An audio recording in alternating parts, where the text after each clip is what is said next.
Marcus Adams, and I'm the inventor of MediaPluck, and in this video I'm going to show you how to configure Internet Explorer to work with MediaPluck.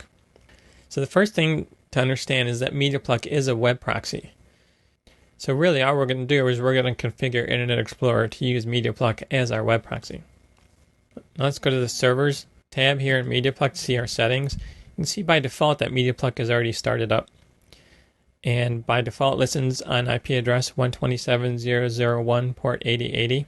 Now that 127 IP address is a local IP address, which means that only applications on the same machine can connect to it. And that's good for security. So we're going to keep it as is. And in this case, I do have Internet Explorer running on the same machine as MediaPluck. But I'm going to go ahead and keep the Servers tab open in MediaPluck because we're going to use some of these numbers here to help us configure Internet Explorer. So over here in Internet Explorer, we're going to set up MediaPluck as our web proxy. So to do that, we just click the gears button, open up our menu, then click Internet Options, go way over to the Connections tab, click the LAN Settings button, and go down to the proxy server settings. We just click that checkbox to enable it, and then this is where we type in the IP address from MediaPluck, which is that 127 address. So we type in 127.0.0.1, and the port from MediaPluck is 8080. So we'll type in 8080, and we'll click OK. So we're actually basically done. We've set up Internet Explorer to work with MediaPluck. But if we're doing this for the first time, there's one more thing that we really should do. As we all know, web browsers like Internet Explorer have what's called a temporary internet cache. And what that is anytime you visit a website, all the media files that it downloads off the internet, it stores a copy of them on your hard drive. Normally that's a good thing, because when you visit that website again, if those files haven't changed, rather than having to download them off the internet again, it just loads them from the hard drive. However, when you load the files off your hard drive instead of the internet, MediaPluck isn't going to see those files. So we just need to clear our temporary internet cache, so when we visit a website, it will download the media files from the internet again, and MediaPluck will see those media files. So to clear our temporary internet cache in Internet Explorer, we just go to the General tab, and under Browsing History here, we just click the Delete button. I recommend you uncheck everything except temporary internet files. Those are those media files that we actually want to target.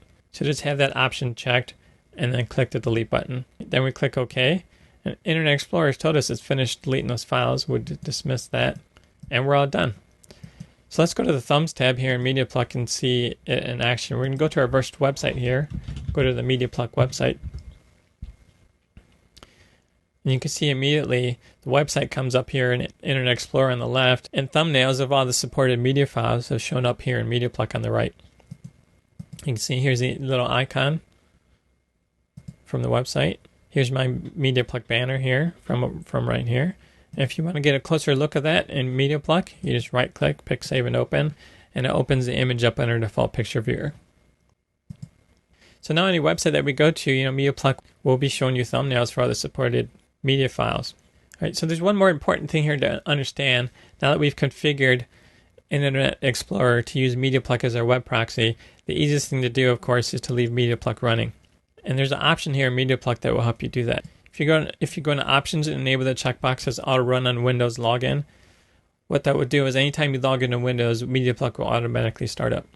Then you can just minimize it, to your system tray, and don't worry about it anymore until you actually need to pluck those files, and you can just open up MediaPluck.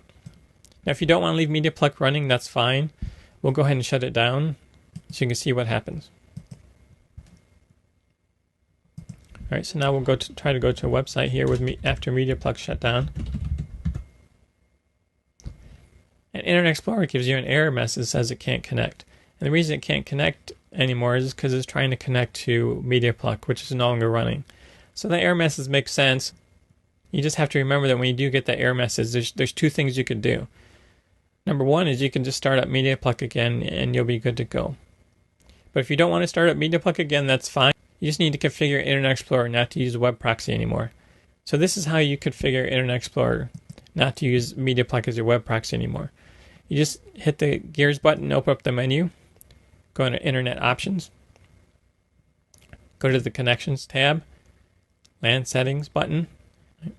So this is where we've told Internet Explorer to use MediaPluck as our web proxy.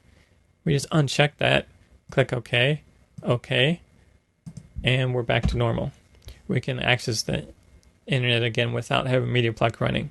So that's how easy it is to set up Internet Explorer to work with MediaPluck. So we're done with this video. Now go get plucking.